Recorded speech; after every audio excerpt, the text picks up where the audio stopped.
ئەمە ساتی گەڕانەوەی یەکێ لە مامۆستامان گرتووەکانە دوای 18 ڕۆژ بۆ ماڵەکەی کە لێرە خانەوادەکەی پێشوازی لەکەن دوای 18 ڕۆژ گەڕایەوە بۆ ماڵەوە کە ئەمیان چایان پڕ لە فرمێسکە بۆ گەڕانەوەی ئەوان 18 ڕۆژە ماڵەوەیان بەجێهێشتووە 18 ڕۆژە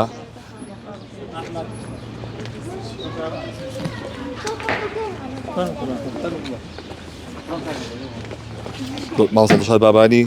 دوای 18 ڕۆژ گەڕایەوە بۆ ناو خانەوادەکەی خۆی بۆ ناو ماڵەکەی کە یەشە بوو لە 13 مامۆستا فەرمانبەرە مانگ گرتووەکە کە لە بەردەمی ئۆفیسی نەتۆیە گرتووەکان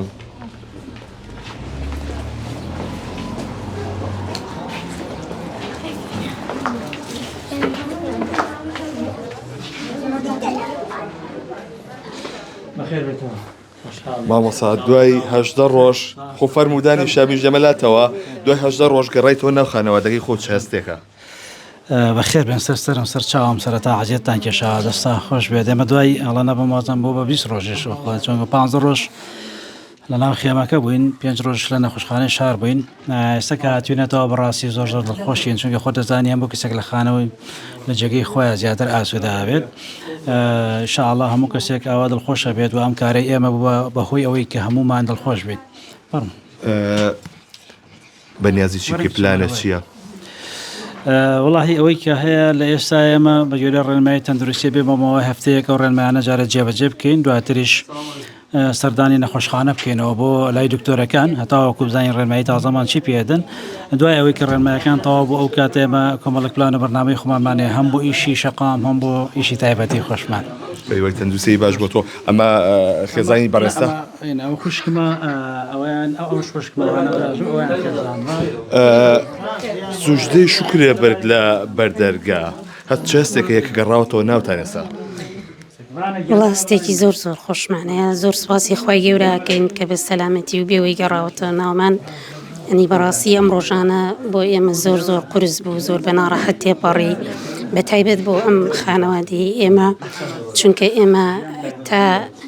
2 ڕۆژ دوای ئەوش کە مامۆستا دڵشاد لە خەستخانەی شار بوو ئەم وەزعمان لە دایک و باوکمان تێنەگەیاندبوو نەمانێش بزانن لەبەر ئەوەی هەم تەمەنیان کردووە هەم هەنی وەزعی تایبەتی خۆیان هەیە ئەنجا مامۆستا دڵشادیش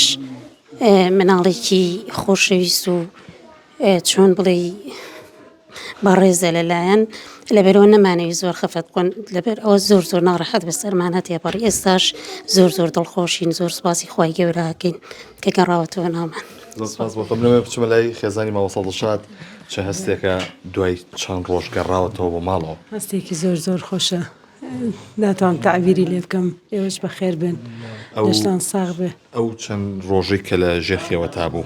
ماڵی ئێوە دۆخی چۆن بوو وڵی هیچ نازانم زۆر سارد بوو ناخۆش بەڕاستی بەس بەردەوام ڕۆژانە ئەخەوتین هەڵەساینەوە ئەچین بۆ لای ئەو وەکو دەوامێک بەرنامەی ئێمە ئەمە بوو بەس بیرتا کرد زۆریش هەموو شتێکم بیرچوو بوویەوە بەڕاستی هەموو شتێک بەس ئەوم لە خەیاڵم تەنەها پێشە سووب ئەوەی بەدڵی بێ بە پێی ڕێنمایی دکتۆر ئینشاءالله لە چێ زیاتر ئەوڵە حەزی لە شتی زۆر خۆشەیە فاسۆلیا و گۆشت کە ئەوانە زیاتر هەست چییە کە مامۆستا دڵشاد گەڕاوەتەوە زۆر ناخۆش بۆ کاتێک کە لەبەر بێ مەعاشی ڕوا بۆ خێمەکە حکومەت چییە تا پارە نایە بە باوکم ئەو ئیشەکە ئێوێ مامۆستاکان ئیش بکەن بەڵام پارەیان نایەتێ چۆن شتی وابێ زۆر سپاس بۆ تۆ بەڵێ ئەمەی کە بینیتان ئەمە ماڵی مامۆستا دڵشاد بابانی بوو کە ئێستا گەیشتەوە ماڵەوە و خانەوادەکەی پێشوازیان لێ کرد کە سەرجەمیان چاوپڕ لە فرمێسک بوون بۆ گەڕانەوەی کە بە دۆخێکی تەندروستی باشەوە گەڕایەوە ناو خانەوادەکەی و ئەوانش پێشوازیان لێ کرد. ئەمە دوای 15 ڕۆژ لە مانگرتنی مامۆستان و فەرمانبەران لە بەردەمی ئۆفیسینەتەوەی گرتوەکان و چەند ڕۆژێکی ژمانەوە لە نەخۆشخانەی شار و ئەمڕۆ ڕەوانەی ماڵۆکرانەوە.